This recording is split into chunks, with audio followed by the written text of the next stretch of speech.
En los primeros días de septiembre de 1880, viajando Pulido con su familia por el Danubio, en el camino de Viena a Budapest, tuvo su primer encuentro con 4 pasajeros que se le acercaron interesados al oírle hablar en español,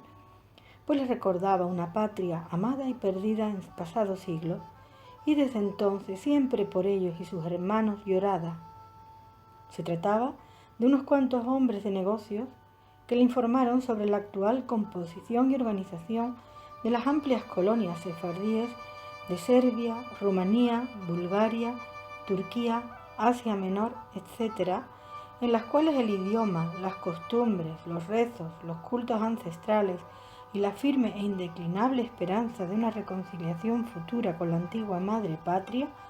ofrecían al espíritu más negado y al español menos amante de su gloriosa nación uno de los problemas más interesantes que se pueda presentar no ya a un estadista, sino a todo político, por poco avisado que fuere. Y aquí empezó la preocupación de Pulido, reflejada inicialmente en sus cartas al periódico El Liberal. Desde entonces, nuestro hombre prestó siempre atención a este género de encuentros que tenía en sus viajes por Europa. Pero donde hubo de adquirir su máximo interés y sentirse movido a un estudio más profundo, fue hacia el año 1904, cuando hizo un viaje a Oriente, pisó tierra asiática, conoció y trató más a fondo al director de un instituto español de Bucarest,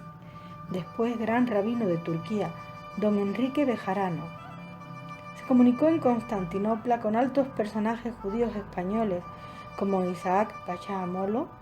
pertenecientes a la corte del sultán Abdul Hamid. Examinó con ellos el problema de las relaciones hispano-hebreas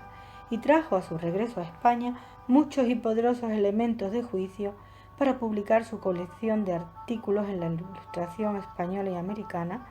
sus libros Los israelitas españoles y el idioma castellano primero, Los españoles sin patria después, pronunciar sus discursos en el Senado, sus conferencias en varios centros sociales y literarios, y abrir con ello comienzo a la interesantísima correspondencia hecha pública, con la cual movió a infinitos españoles, conquistó muchas voluntades para su causa, impulsó y adoctrinó a los jefes políticos en uno de los problemas más importantes que se le había planteado a España en los últimos tiempos. Consiguió en definitiva interesar en el tema a las personalidades muy significativas. Como ya hemos señalado, el primer encuentro de Pulido con los judíos españoles ocurrió por casualidad a principios de 1880,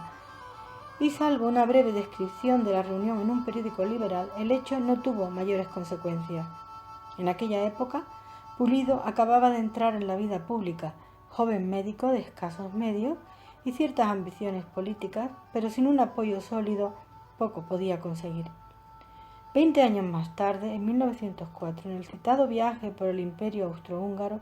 comprobó la existencia de grandes comunidades sefardíes en los Balcanes y Turquía, donde estuvo con el también citado profesor Bejarano. Con él mantuvo conversaciones en español y en judeo-español, y seguidamente Pulido decidió examinar las condiciones de los judíos españoles y tratar de atraerlos hacia España. A su regreso a España empezó una campaña de propaganda que pronto le dio fama de ser el apóstol de los judíos españoles.